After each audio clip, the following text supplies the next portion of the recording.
I've been hearing the term late stage social media a lot recently, and I have some thoughts. On one hand, it's like, I get it. I'm honestly done seeing people's version of whatever the most famous dance is. I don't want to see you and your mom do the Apple dance from A Brat Summer, Charlie BXE. My least favorite Star Wars robot. Let's let one person do the dance. Let's let all the professional dancers dance. Here's a flight attendant doing it.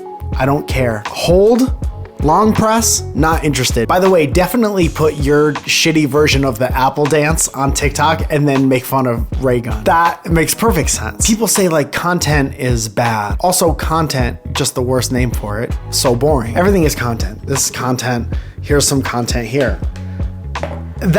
Go back to make it an art. The problem is, okay, so I'm gonna sound old, but I don't care because I'm getting older. I'm 39. I made it this far, eat my dick. I started doing YouTube in 2006. What we saw go super viral, if it wasn't a little kid biting another little kid's fingers or somebody looking down the barrel of a diet soda with Mentos shooting up in their face, was mostly, if you put a lot of effort in and a lot of creativity, your shit had the chance of going viral. Internet video wasn't super accessible, and now everyone could put it up there. So if you put a lot of thought into it and you kind of wowed people, you had a shot of getting your shit passed around. Now it's like people glorify bad content. I even saw the president of Instagram come on Instagram, my Instagram feed, and be like, don't worry about production value, which is good because it lowers the barrier. Like anyone who can make something can, but it also buries all the shit that people put like a lot of time and effort into. I keep thinking cream is gonna rise to the top type situation, but it's like it glorifies, like, don't try. You don't need to try. What kind of art community moves forward by being like, don't try, just do whatever, and if you get a lot of shares, you'll pass it around. That's like the most important metric right now, is sharing. But what the disconnect is a lot of friends just share shit with their friends to make fun of it. But the algorithm doesn't know the difference between making fun of it and sharing it because it's amazing. So something gets a lot of shares, and then it gets bumped way up, then it's all over everyone's thing. And then everyone thinks that there's no, like, all content is bad and art is dead because the thing that gets pushed the most is the thing that gets shared the most. You know what I mean? Back in the day, it was like, if you take a month or two to make a YouTube video, it would really shine through in the final product. And then that would get passed around and it would go viral. And going viral was like a reward for putting all this time and energy and creativity into a thing. And now it's like, if you shit on the internet at the right time with somebody else's song behind it that they can get free promo from, then you have a chance also, or react to someone's thing that they did.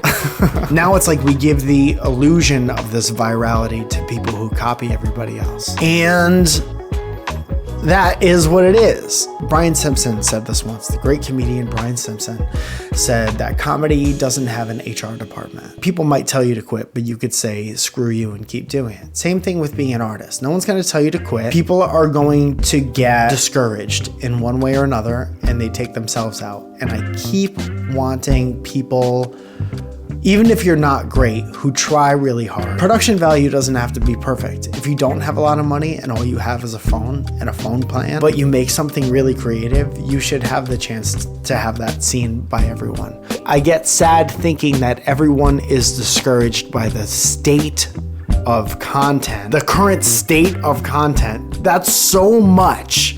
That little phrase, that was nothing in 1993, that wasn't anything really until 2007. The current state of content. It's like there used to be TV and everyone would watch TV, and it would go, there was a writer's room and the network executives that are like, this is good enough to be here or it's not. Now everything is everywhere. Of course there's gonna be a lot of shit. It sucks that so much shit is given to you to the point where you think everything sucks. That's what I'm trying to say. Everything does not suck. There's so many people, especially now that the barrier of entry is lowered, who try really hard and are very creative and fun and funny and thoughtful and incredibly talented, that get their stuff seen.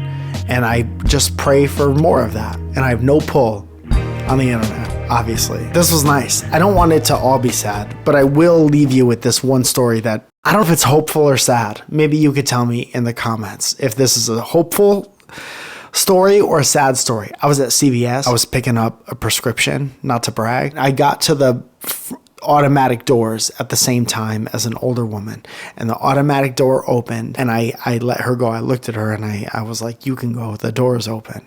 And she stopped in her tracks and she was like, it's nice to know that there are still gentlemen in this world. And I got sad because I didn't need to like open or hold the door. I just needed to be the first one to the sensor so the robot could open the door for me. And I said, I'll hold the door open for anyone as long as I don't have to touch the door. And she said, ha ha ha. And there's content you put out to the internet for everyone. And then there's an interaction like this you have just for you. And now we both have that memory. She was pretty old. It might already be gone.